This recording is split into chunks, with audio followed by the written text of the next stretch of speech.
दोस्तों, मेरा नाम साहिल है। आज भी मुझे अपने गांव की याद आती है जिसमें मेरा बचपन खिला था। क्या थे वो दिन, चलिए मैं आपको बताता हूं। गांव की पुरानी यादें। मेरा बचपन गांव में बीता है। एक घर था हमारा जिसमें खुला आंगन था। उसी आंगन में छरछरा के गिरती बारिश से नाली कब भरेगी ये मैं देखा करता था। गर्मियों में दीवार से बनी तिकोनी छाया से समय का अंदाजा लगाता था।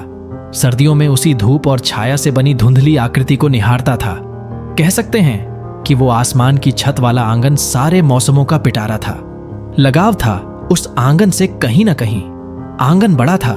रात को 3 बड़ी चारपाई पड़ जाती थी उसमें। 3 परिवार अपने छोटे छोटे बच्चों के साथ बैठ जाते थे। कहानियां होती थीं, चुटकुले होते थे, पहेलियां बूंझी जाती थीं। बच्चे अपनी अपनी रुचि की बातों के हिसाब से चारपाई बदल लेते थे। मुझे याद आता है कि ऐसी ही किसी रात मैंने आसमान से हमेशा से आंगन में पड़ने वाले दूधियां उजाले को ध्यान से देखा। अजीब सा आकर्षण और सुकून था उस उजाले में। पहली बार मन किया कि उजाले को और उजाले को स्रोत को ध्यान से देखूं। आसमान में देखा तो पाया तारे इकट्ठे होकर ऊपर से झांक रहे थे और इन्हीं तारों के बीच चांद निश्चल भाव से शांति से चमक रहा था। बुद्ध जैसी शांति और आम्रपाली जैसे सुंदरता लिए हुए चांद ने तब से मेरे मन में जगह बनानी शुरू कर दी थी।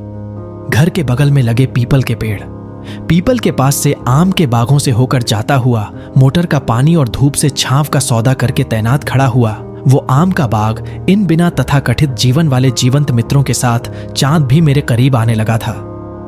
अब मैं आंगन में लेटे लेटे चांद को निहारने लगा था और बैकग्राउंड में चाचा जी की कहानी के लिए उपयुक्त चिरपरिचित आवाज में कहानी सुनता था और बहुत ही आनंद से कहानी में रस लेते हुए चांद के रहस्य को समझने की कोशिश करता था।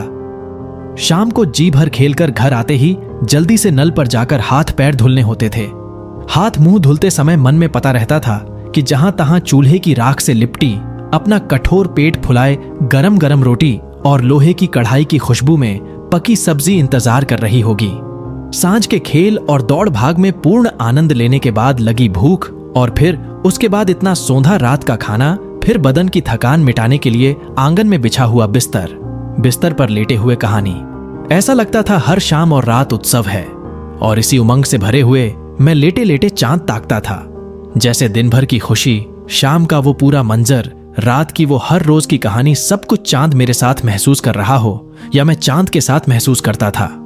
जैसे किसी सफर और खास जगह जाने पर कोई खास गाने या खास खुशबू में उस सफर और जगह तथा मंजर की याद अनायास ही कैद हो जाती हैं और कई बरसों बाद वही खुशबू और गाना पुरानी हर एक याद और भाव को बिना शब्दों और चित्रों की मदद से ताजा कर देता है। वैसे ही चांद में भी मेरी बचपन की न जाने कितनी यादें घुलती रहती थीं। सर्दियों के रातों में अलाव जलता था घर के बाहर खुले आसमान में। गांव के बड़े बुजुर्ग अपना काम धंधा निपटाकर सुकून से बैठते थे, अपनी अपनी कहानियां और बातें सुनाते थे। तब मैं चांदनी रात में उन बुजुर्गों के चेहरे, उनके हाव भाव और बैठने का ढंग देखता था। कभी अलाव में खदार दहकती हुई कोयला बन चुकी लकड़ियों को देखता था, कभी आसमान में कोहरा लपेटे हुए चांद को देखता था। फिर उसी तरह चांद के साथ कई सर्द रातें गुजारी। उस समय की हर चीज बड़ी ही सुंदर और रुचिकर लगती थी। उन बुजुर्गों की बातें, जलती हुई आग, कोहरे में लिपटे घर, तारों से बिछा आसमान और आसमान में चमकता वही अपना चांद। ऐसे ही कभी कभी बादल आते थे चांद के आसपास, कभी ज्यादा सफेद बादल तो कभी थोड़े काले बादल। कभी बादल चलते थे तो कभी चांद चलता हुए मालूम पड़ता था। ऐसी ही न जाने कितनी यादें, कितने मौसम, कितनी कहानियों का लेखा जोखा मैंने चांद के साथ बैठ के सुना और महसूस किया है। उम्र बीतती गई, लोग बदलते गए, जगह बदलती गई, मंजर बदला, कहानियां बदली, कहानियों के भाव, उनकी आवाज सब बदला, मगर इन सब के साथ एक चीज नहीं बदली थी मेरे लिए, और वो थी चांद। आज भी चांद ठीक वैसा ही है, वही रंग रूप, वही उजियारा, वही बादलों के साथ कभी आगे कभी पीछे निकलने की दौड़। हाँ, वो सूत कटती हुई बुढ़िया को किताबों की जानकारी ने जरूर मार दिया है और चांद में बचपन की सरल और सहज यादों के साथ जवानी के सपने, प्रेम की कविताओं, मोहतरमा की कुछ यादों जिनमें उनका रूठना और मेरा मनाना शामिल है। और मेरे कुछ गीतों ने भी चांद में अपनी अपनी जगह बना ली है। कभी कभी बालकनी में बैठकर चांद में अपनी पसंद के अतीत का पन्ना पलटकर वैसे ही याद कर लेता हूं जैसे कोई गाना या खुशबू से लोग कभी कभी अपनी पुरानी बातों को याद कर लेते हैं। चांद से मुझे लगाव है क्योंकि चांद मेरी जीवंत डायरी है, ऐसी डायरी जो मेरे साथ चलती है हर जगह और चलती रहेगी मेरी उम्र के साथ जीवन पर्यंत।